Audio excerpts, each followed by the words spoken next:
Hello, welcome or welcome back to Spellbound. It's been a minute, but I'm still BJ the Book Witch, and this is part of my summer reading wrap-up, The Good, the Bad, and the Smutty.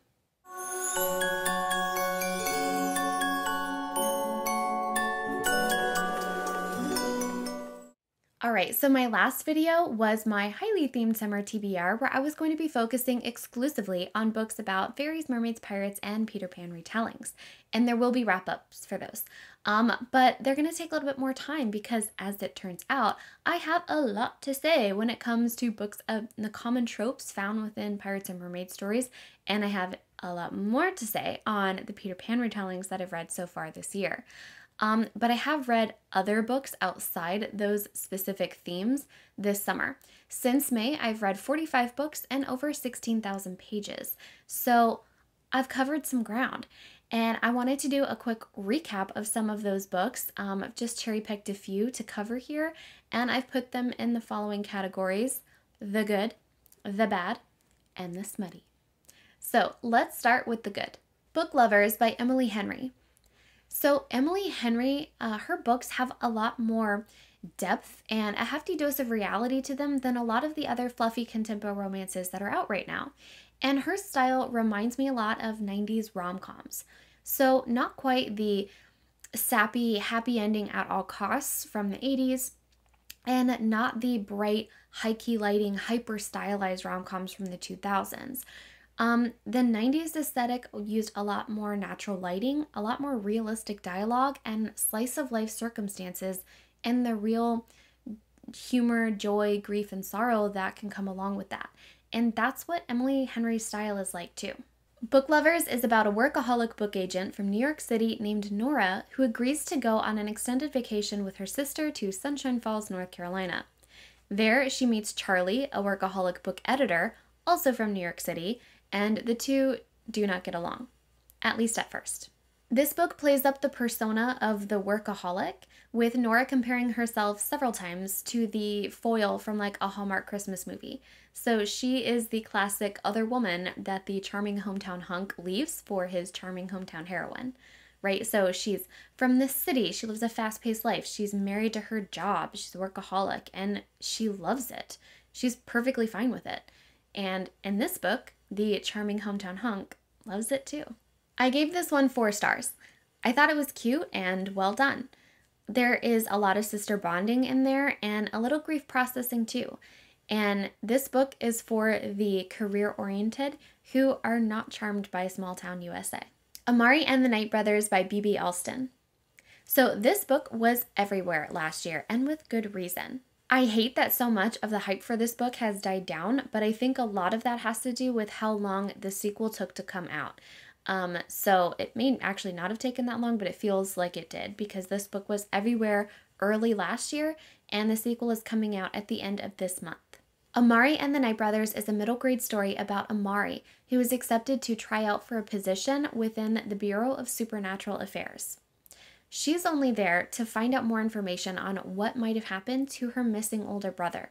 But on her first day, she's discovered to have powers that are so intense that they're actually illegal. So now, with the entire Bureau watching her very closely, she has to compete against some of the wealthiest, most privileged kids in the academy who have known about the Bureau of Supernatural Affairs their entire lives. And if she fails, she will have her memories erased entirely. And with the threat of this magician rising in the background, the stakes have never been higher. 5 stars. Amari is such a fun heroine to root for. She is relatable and determined and kind-hearted. And Alston does an amazing job of capturing her vulnerability and strength, and in building a really creative world. The Bureau of Supernatural Affairs is whimsical and colorful and dangerous and just so much fun. Lore Olympus Volume 2 by Rachel Smith. I'm sure you've all seen the hype for this one, especially the first one. This is a beautifully illustrated graphic novel contemporary retelling of Hades and Persephone. 4 stars. It is no secret that Hades and Persephone retellings are extremely popular right now. In the past 2 years alone, I think I've read like 6 or 7 of them. But what makes this book and series stand out is its tone. This book is not trying to be dark and brooding or sultry and seductive. it's cute. This is a cute humor style. It's a cute illustrative style, and it's a cute approach to the mutual pining on behalf of both of the characters. And bonus points for the color palette because this book is gorgeous. Opia by Marjorie Sanders. So this is a book of poetry, and the author so graciously sent me an e-arc. Now, I will be the first to admit that I am not particularly adept at poetry, not reading or understanding, and certainly not writing. When I was getting my master's, I had to suffer through a unit of poetry, and all of my poems had an ABAB rhyme scheme and were about pumpkins and candy. But I do love words, and I love when words weave together into an idea that make you feel seen and understood and not alone. And that's what this book is like. And it makes sense. You know, Opia describes the feeling of looking into the eyes of someone else and like feeling vulnerable and feeling seen. And that's what these poems are like. My favorite is Unravel and To Be Consumed. I always include the titles and links to the books that I review in the description box below, and this one's no different. So you can pre-order Opia and it will be released in October. And if you like poetry, I highly recommend picking this one up. These Violent Delights and Our Violent Ends by Chloe Gong. So it's a surprise to absolutely no one that I'm talking about this book still. These Violent Delights was my favorite book from 2021, and I reread it this summer so that I could read Our Violent Ends, the sequel to the duology. So for those of you who don't know, These Violent Delights is a retelling of Romeo and Juliet set in 1920s Shanghai. And the first book was so intense and violent and dazzling and gritty all at the same time. And the city of Shanghai was so complex, it was absolutely a main character. And the MacGuffin of this story is an actual monster terrorizing the city that causes people to tear out their own throats. And the sequel is just as exciting, it's just as riotous, just as turbulent. Absolute 5 stars. Gong manages to retell this classic Shakespeare story in a way that honors every character and plot point, while simultaneously subverting every trope, challenging every expectation, and outright refusing to be cliché. The suspense, violence, history, and culture wars of Shanghai's past and the world's present moment gives this story grounding and relevancy that hits you right in the gut. Gong acknowledges what it's like being part of systems that are so corrupt from the inside that they are truly without hope of saving.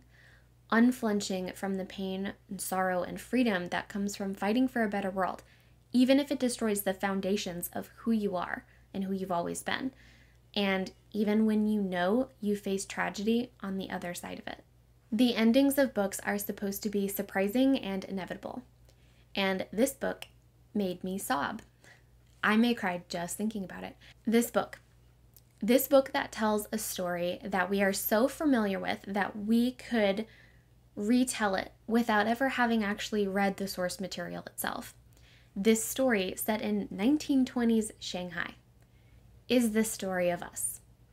It is the story of the pandemic. It is the story of the environmental crisis. It is the story of the descent of a modern empire into a fascist theocracy. It is the story of now. And it is the story of hope and the cost of that hope. Chloe Gong is a masterful storyteller, and I am excited that I'm living in a time where she is writing, and I cannot wait to read more from her.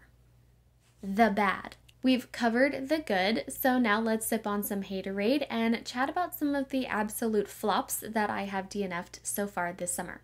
The Ritual by Shantel Tessier. Okay, normally I don't talk about books that I DNF because I don't think that that's really helpful to anyone. Because typically if I DNF a book, then the book is simply not for me. And that's okay. And to quote a friend of mine, I don't want to yuck anyone else's yums. But in the sake of honesty and equality and simply balancing out this video, I'm gonna. This book is about a group of all-powerful beefcakes in a secret society in college. And to get into this secret society, you are given a mark or a target or a chosen one, I think is their phrase. And I don't know if the vibe is to like date and then date this person for a year and then kill them or deflower them or something. But whatever it was, I wasn't sticking around to find out. I lasted maybe 2 chapters in this. Here's the thing. You want a violent secret society? Okay. You want initiation into that secret society? Sure. But that initiation comes at the expense and objectification of a woman? Take several seats, you and your fragile masculinity. That whole all-powerful, untouchable, beefcake possessiveness only works if it is served with an equal dose of outwardly projected self-loathing and inwardly reflective heart of gold. These dude bros don't have that. These dude bros go to Barrington University. Are you joking? This isn't giving beefed out, well-dressed, tattooed Jason Momoa type violent secret society. It's giving khaki shorts and a polo with the sunglasses on the back of a neck while they take their daddy's yacht to go study abroad and dodge the draft.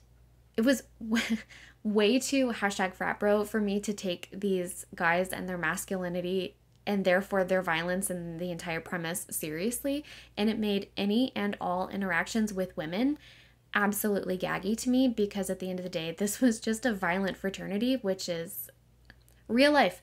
So DNF, no stars for you. Scarred by Emily McIntire. So I'm including this one mostly because of how incredibly disappointed I was. So as I said earlier, I'm going to be doing a wrap-up of all of the Peter Pan retellings that I've read so far. And Emily McIntire's retelling of Peter Pan, Hooked, steamy as hell. Everything you wanted from a Katie Robert novel. So I was like, hey, I've got time. Let's see if she can make me feel feelings for Scar, the effeminate cast-aside spare from The Lion King. In fact, she did not. I don't know what the goal of this one was, to be honest. It wasn't hot. It wasn't interesting. It wasn't exactly a retelling. It was mostly just humanized moments pulled apart from the cartoon, but written out with wordy words. Like, he had a lot of conversations with his cast-offs or misfits that the royal court referred to as hyenas. And it evoked a lot of the essence of the absolute banger Be Prepared. Mostly because of the direct line lifts, I suppose. But Scar was a dick. And he wasn't like a dick with a heart of gold. He was just a regular dick. He was mean to his cast-offs, and he, in his own narration, he straight up acknowledged that he did not care if they died during his attempted coup. So overall, the math wasn't mathing, and if there was romance in this one, I missed it because I DNF'd this one close to the end, and to be honest, I could not tell you what the point of the entire book was. The Lady of Rooksgrave Manor by Kathryn Moon. Okay, so this one could fall into this category of the bad, or it could fall into the category of smutty, because it is both. This book is about a maid who's bad at her job. She's also wildly sexual, which, like, cool. But, like, in the first scene, she's over here French maiding it up in, like, a hallway with the footmen, right? So, obviously, she's caught by, like, some traveling gent who's just a guest at the manor and overhears her. And so when she inevitably gets fired for all the necking in the hallway, he invites her to, like, this fancy-ass brothel and gives her a job. So she gets a job at this fancy-ass brothel, but it's not a regular brothel. It serves primarily hypersexual mythical beasts. So it's pretty clear that there was no plot to this book. The plot of this book is her serial banging these, like, werewolf and were-dragon suitors. And only that. It is only smut. And so that's what I mean when I say that this book is for someone. Someone, or many someones, is the prime audience for this book. I'm just not in that club. And the smutty. So I tried to pull a variety here because you know I read more than 4 smutty books out of 45 in 3 months. And I did do an entire wrap-up on the McIntire series like a month ago. But these are just some key contenders to show a variety of content. The Hunter by Kerrigan Byrne. This one is a classic historical fiction bodice ripper. And it's about a hitman who is tasked with killing the beautiful, talented Rose of the London stage actress. But when he sees her, he is absolutely besotted, obviously, and they have a one-night dalliance before he makes the kill. But she's got that big femme energy, and he can't seem to follow through with his assignment. I gave this book 2 stars because I'm a hater, but if you enjoy historical romances, then you would be totally into it, and there's nothing wrong with that. Priest by Simone. This book seems to be everywhere, and I'm not totally sure why. I mean, do we even need a synopsis? She's horny, he's a priest. Not one who's taken a vow of celibacy, but kind of, just like internally. Anyway, it's oddly specific, and as it turns out, not for me. I thought it might help me like process more of that religious trauma in like a fun way, but mostly it just made me tired. And look, I said this at the beginning, I'm hating on these books, but that doesn't mean that I would ever discourage you from reading them. Case in point, I had a delightful experience at my local Barnes & Noble a few weeks ago when these 4 funky and very attractive women came in and were loudly talking about books. The first instance, there was a first friend. She was trying to convince her other friend to pick up Dorian Gray. And the other friend, she didn't want to hear it. She was like, I'm not into reading a classic right now. I'm here for the smut. And girl, I get it. But the friend was like, no, girl, you would love it. It's so brooding and tragic. And the writing is beautiful. And because I enjoy talking about books and inserting myself into conversations that I wasn't invited into, I was like, she's right. It is a great book, great writing. And the first girl was like, yeah, right, I have a Dorian Gray tattoo. And I was like, Cetus Lapidus, I also have a Dorian Gray tattoo. And then we bumped into each other again on the romance aisle. I'm telling you, it was fate. When one of the other friends was trying to decide between a J.L. Ward book and Priest. And while I did not give an outright recommendation for either one of them, I steered her toward Penelope Douglas. She did end up getting Priest, and I think that that's great. If she's into it, she's into it, and you might be too. And if you're talkative in a bookstore, I want to be your friend. Not My Type by Evie Mitchell. This book is part of a series of novellas about women with disabilities. So our MC Frankie is wheelchair bound, and she's also a sexologist and runs a podcast on how to have safe, accessible sex with disabilities. So she invites this guy onto her show to talk about shibari and rope play, and it's cute as hell. Like, obviously it's steamy because, hello, we're talking about smut, but this was just like an adorable little rom-com, and I loved the power punch combo of disability rep and sex positivity. The Twisted Love series by Anna Huang. So this series is a set of 4 interconnected standalones, and they've got all the trope bases covered. You've got enemies to lovers, brother's best friend, bodyguard and princess, forced proximities, grumpy sunshine, like all the things. If you've got a type, Anna Huang has covered it. The second book, for example, Twisted Games, is about a princess and her bodyguard.